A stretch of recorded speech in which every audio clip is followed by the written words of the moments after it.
And APB, American Protection Bureau, voted #1 best on Long Island for all your security needs. Call 631-390-9050. That's 631-390-9050. APB.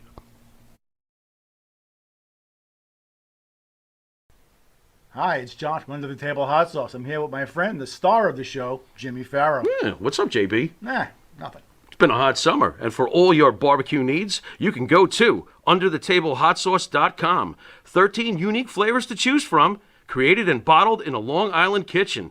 Underthetablehotsauce.com. Let's go chow, JB. Let's do it. All the flavor, twice the burn.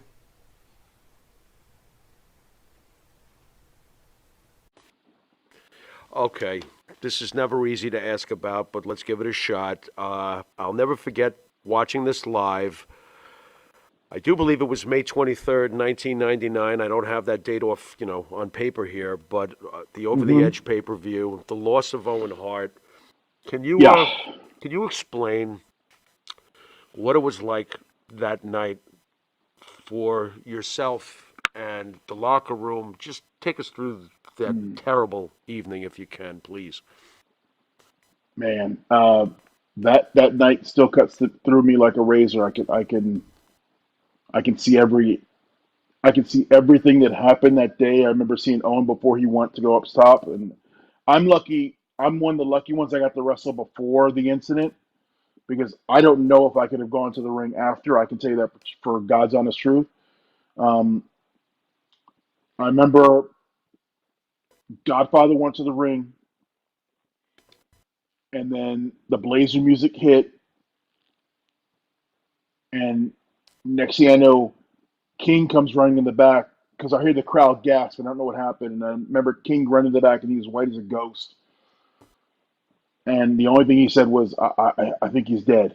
And we're like, who? And it was Owen. And I was, oh, God, no. And man, that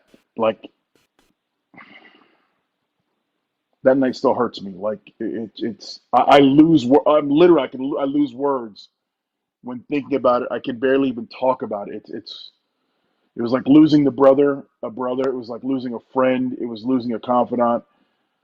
It was losing the heartbeat of the locker room because the locker room was never the same afterwards. Take me through Vince McMahon. How quickly did he react once this happened, and how quickly did he switch into a leadership role, or was he already in one right at that terrible moment?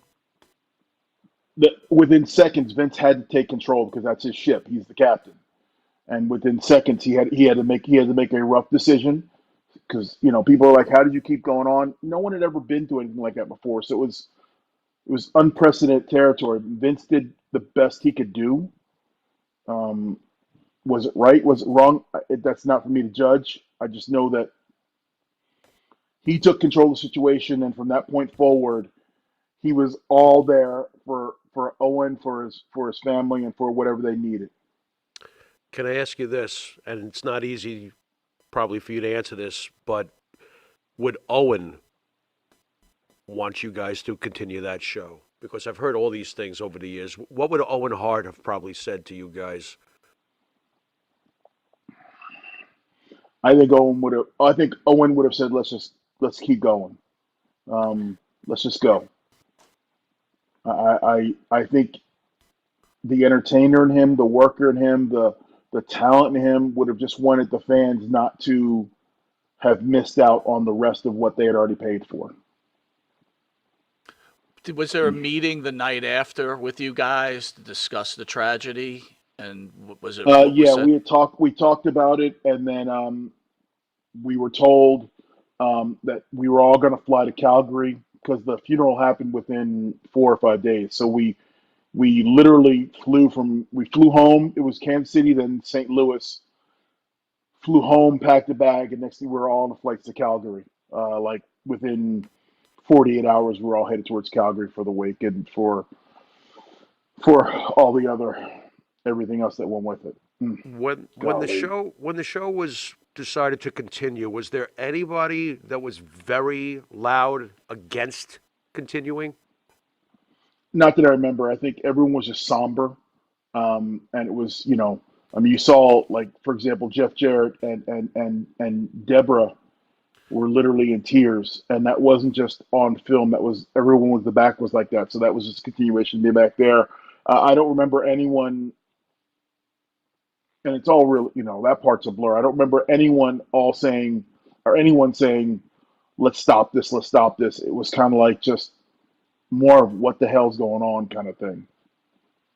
How does it make you feel all these years later when you hear people with heavy opinions as to how could they continue? Does that anger you? Like you weren't there? Why don't you just shut your little keyboard fingers? I mean, My thing is, you weren't there. You weren't in the moment, and I don't know anyone out there who's critiquing it who's made a multi-million-dollar decision to continue or not to continue within seconds.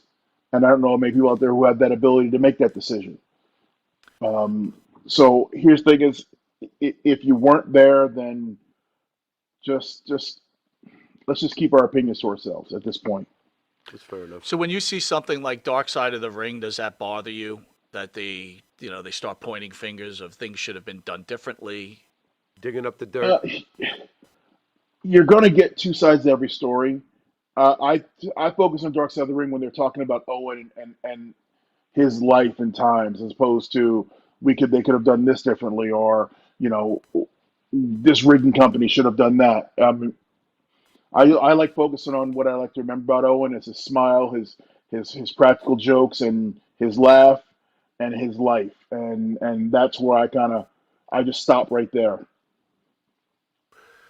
Fan Don the Barber has a question. He says, was Ahmad Johnson close to match strength in the gym with Mark Henry?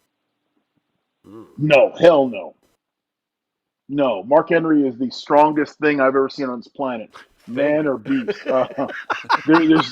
It's a whole different level of strength. Okay. There are very few people who could come close to whatever Mark Henry did. I mean, I've seen Mark Henry take 18-inch piece of rebar and bend it in a bow tie and hand it to somebody. No. Mm-mm. I wasn't going to bring up the Ahmad Johnson thing, but since a fan asked it, what was the problem with Ahmad Johnson that you guys all seem to dislike about him? I don't think he had much respect for the business. I don't think he had much love for it. I think maybe it was a way of making money. I don't know. But he never clicked with a lot of guys in the locker room and just rubbed a lot of people the wrong way. And I think he had a higher opinion of himself than the rest of the locker room did. I can't tell if you're describing Ahmed or Goldberg. Hey, all right there. Boy, oh boy, All I right, gotta bang tell you. bang. Let me get my gun. Let's shoot here.